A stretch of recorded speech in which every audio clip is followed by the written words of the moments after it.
સોરાફરી બનાવવાના છે નાસ્તા માટે સ્પેશિયલ અને મહિનાથી સુધી તમે સ્ટોર કરી શકો એવી આપણે છે તે સોરાફરી નાસ્તો બનાવવાનો છે તે કઈ રીતના બનાવો તે હું તમને બતાવવાનું છું જેથી કરીને બ્લોગમાં કન્ટિન્યુ રહેશો કેમ કે ઘણા લોકો છે તે મેદાના અને રવાના છે તે સોરાફરી બનાવતા હોય છે પરંતુ આપણે ઘઉંના રોટલી બનાવવાની છે અને તે પણ છે તે માત્ર છે તે 10 મિનિટની અંદર બની જતી આપણે સોરાફરી બનાવવાના છે જેથી કરીને તમે બ્લોગમાં કન્ટિન્યુ રહેશો નવા હોય તો ચેનલને સબસ્ક્રાઈબ કરી દેજો લાઈક કરી દેજો શેર કરી દેજો કોમેન્ટમાં જરૂરથી બતાવજો તમને આ રેસીપી કેવી લાગી છે। આજે આપણે છે તે નાસ્તા માટે સોરાફરી બનાવવા માટે થઈને અહીં આપણે છે તે 1 કપ જેટલો આપણે ઘઉંનો લોટ લીધો છે જે રોટલી બનાવવા માટે હોય છે તો તેને આપણે નાખી દઈશું આ રીતના અને હવે તેની સાથે આપણે છે તે નાખવાનો છે તે છે આપણે ઘઉંના લોટની સાથે ચણાનો લોટ નાખવાનો છે તે પણ આપણે છે તે ઘઉંનો લોટ હોય છે તેનાથી અડધો કપ જેટલું આપણે નાખવાનું હવે છે તેને આપણે સારી રીતના હાથની મદદથી મિક્સ કરી લઈશું આ રીતે અને હવે તેની અંદર આપણે મસાલા કયા કયા નાખવા તે હું તમને બતાવું છું તો મસાલામાં પહેલાં તો આપણે અજમા લીધા છે અજમાની જગ્યાએ છે અજમા ન ભાવતા હોય કે બાળકો ન ખાતા હોય તો તમે તેની જગ્યાએ છે તે જીરું પણ યુઝ કરી શકો છો તો અહીં આપણે છે તો અજમાના આ રીતના હથેળીથી છે તો આ રીતના સોરી નાખી દેવાના છે આ રીતના અને હવે તેની અંદર છે તો આપણે મસાલો નાખવાનું છે તો સ્વાદ મુજબ આપણે મીઠું એડ કરીશું આ રીતના કેમ કે બહુ વધારે મીઠું નથી નાખવાનું કેમ કે આપણે છે તે આપણે મસાલા આપણે જ્યારે સોરાફરી તળી નાખશું પછી પણ તેની ઉપર જે સ્પ્રિંકલ કરવા માટે મસાલો આપણે રેડી કરેલો છે કઈ રીતના કરવો તે હું તમને બતાવવાની છું તે નાખવાનો છે તો આ રીતના આપણે અડધી ચમચી જેટલી જ નાખવી બહુ નથી નાખવાની તો તેને સારી રીતના મિક્સ કરી લઈએ હાથની મદદથી તે સરખું મિક્સ થઈ જાય તો હવે તમે જોઈ શકો છો કે આપણે છે તે બધો મસાલો લોટ સાથે સારી રીતે મિક્સ કરી નાખ્યો છે તો હવે તેની અંદર આપણે છે તે તેલ નાખવાનું છે મૂળ માટે તો અહીં આપણે છે તે મોટી 2 ચમચી જેટલું આપણે છે તે તેલ નાખી દઈશું જેથી કરીને છે તે આપણી છે તે સોરાફરી એકદમ ટેસ્ટી અને ક્રિસ્પી એવી આપણે સોરાફરી બને હવે તેને સારી રીતના મિક્સ કરી નાખીએ આ રીતે હવે તમે જોઈ શકો છો કે આપણે છે તે લોટને છે અંદર મૂળ દઈ દીધું છે સરસ મજાનું કેમ કે આપણે આ રીતના કરશું તો લોટ બધો ભેગો થઈ જશે તો આપણું પરફેક્ટ મૂળ દેવાઈ ગયું છે તો અહીં આપણે છે તો હવે પાણીથી લોટ બાંધવાનો છે તો પાણી છે તે ગરમ કરી લેવાનું હેતુ ગરમ પાણી હોય છે પછી જ આપણે લોટ બાંધશું અને કઠણ એવો લોટ નથી બાંધવાનો તો બહુ છે તે ઢીલોય નથી બાંધવાનો આપણે મીડિયમ લોટ બાંધવાનો છે તો થોડું પાણી નાખી અને આપણે છે તે લોટ બાંધી લઈએ આ રીતે તો અહીં તમે જોઈ શકો છો કે આપણે આ રીતના છે પાણીથી આપણે લોટ બાંધી દીધો છે તો તેની ઉપર છે તો અહીં આપણે તેલ છે થોડુંક એવું આપણે લગાવી દઈશું 2 થી 3 ટીપા જેટલું હવે છે તેને ફરી પાછું આપણે મૂકી નાખીએ એટલે છે તે સરસ મસાલો છે તો આપણો લોટ થઈ જાય આ રીતે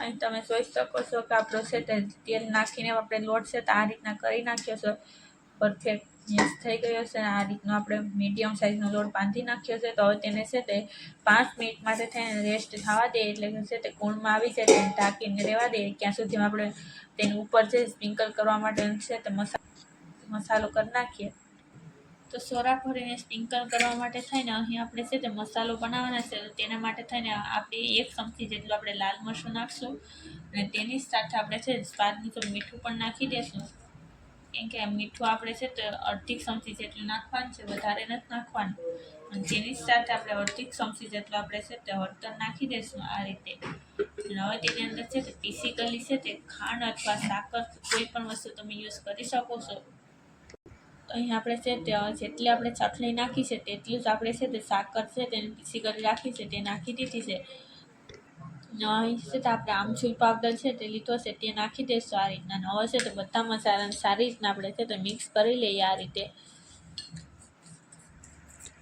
અહીં તમે જોઈ શકો છો કે આપણે બધા મસાલા મિક્સ કરીને આપણો ચટમોટો છે તે મસાલો બનાવીને રેડી કરી નાખ્યો છે તો હવે છે તો આપણે છે તો લોટને છે તે રેસ્ટ થવા મૂકી દીધો તો તે છે કોણમાં આવી ગયો હશે અહીં તમે જોઈ શકો છો કે આપણો છે તે લોટ કેવો સરસ મસાલો છે તો આ રીતના છે તે કોણમાં આવી ગયો છે તેને ફરી પાછું આપણે 1 વખત મથી લેશું આ રીતે અને પછી તેમાંથી આપણે છે તે મોટી સાઈઝનો આપણે લુઓ લઈ લેશું આ રીતના 2 ભાગમાં ફોરવર્ડ કરીને હશે તેનાથી આપણે 1 લુઓ લઈ લઈએ આ રીતના આપણે લુઓ બનાવી લેશું મોટી સાઈઝનો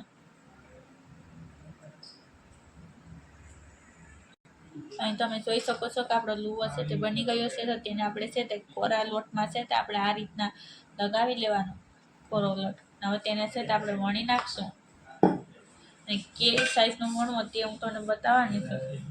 તો આ રીતના આપણે વણી નાખીએ પહેલાં તો, કેમ કે બહુ પતલી સાઈઝ પણ નથી કરવાની, બહુ જાડું નથી રાખવાની.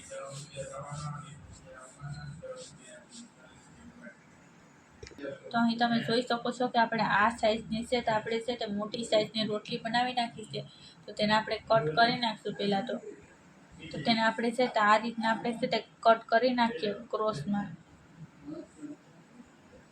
અને જો તમે છે તે લાંબી ન રાખવા માંગતા હોય તો તેને છે તમે છે તે વચ્ચેથી કટ કરી શકો છો.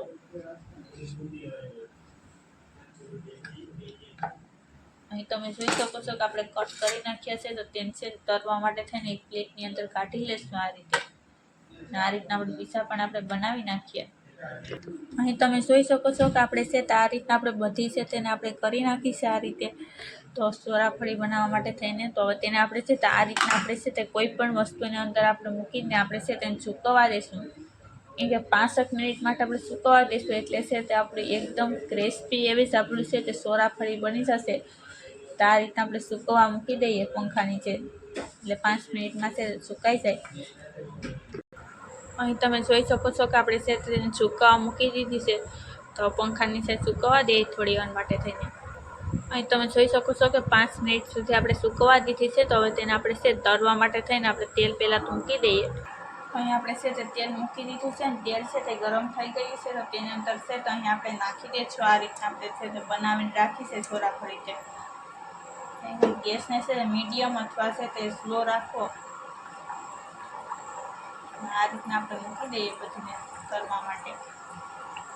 જેટલી સમય એટલી નાખશું ને પછી ફરી પાછું આપણે તળી નાખશું બીજું આ રીતના.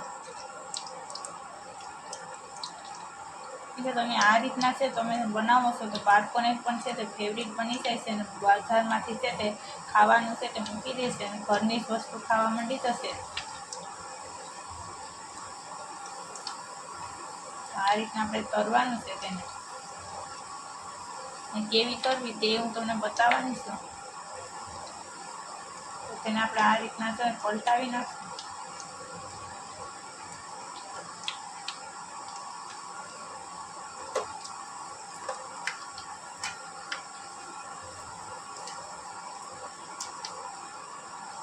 આ જ રીતના આપણે છે તે બધી છે તે કરવાની છે ચોરાફળી. તો અહીં તમે જોઈ શકો છો કે આપણે છે તે એકદમ ગોલ્ડન કલરની ચોરાફળી થઈ ગઈ છે. તો આપણી છે તે પરફેક્ટ છે તે તળાઈ ગઈ છે. તો તેને આપણે છે તે એક પ્લેટની અંદર છે તે કાઢી લઈશું આ રીતે. આ રીતના બીજી પણ આપણે નાખી દઈએ પહેલાં તો ચોરાફળી. અહીં તમે જોઈ શકો છો કે આ તળશે તે તળાય છે ત્યાં સુધીમાં અહીં છે તે આપણે આ છે તેને ગરમા ગરમ છે ત્યારે જ છે તેના ઉપર છે આ રીતના આપણે મસાલો લગાવી દઈશું જે આપણે બનાવીને રેડી કર્યો છે તે. જેથી કરીને છે તે સરસ મજાનો છે તે મસાલો એક્સેપ્ટ થઈ શકે એટલા માટે. આ રીતના આપણે બધી બનાવી નાખીને મસાલો લગાવી દઈએ ઉપર. અહીં તમે જોઈ શકો છો કે આપણી છે ચોરાફળી છે તે બનીને રેડી થઈ ગઈ છે અને તેને આપણે નીચે પણ ઉતારી લીધી છે. તો કેવી સરસ મજાની છે તો આપણી ચોરાફળી બની ગઈ છે. તો તમે પણ ચોક્કસ બનાવશો. નાસ્તા માટે તો છે તો આ એકદમ છે તે સુપર જ છે તે બને છે. તો અહીં તમે જોઈ શકો છો કેવી સરસ મજાની બની ગઈ છે. અંદરથી પણ એકદમ સોફ્ટ અને ક્રિસ્પી પણ એવી જ બની જાય. તો તમે પણ ચોક્કસ બનાવશો. અને નવા હોય તો ચેનલને સબસ્ક્રાઈબ કરી દેજો, લાઇક કરી દેજો, શેર કરી દેજો અને કોમેન્ટમાં બતાવશો તમને આ રેસીપી કેવી લાગી છે તે.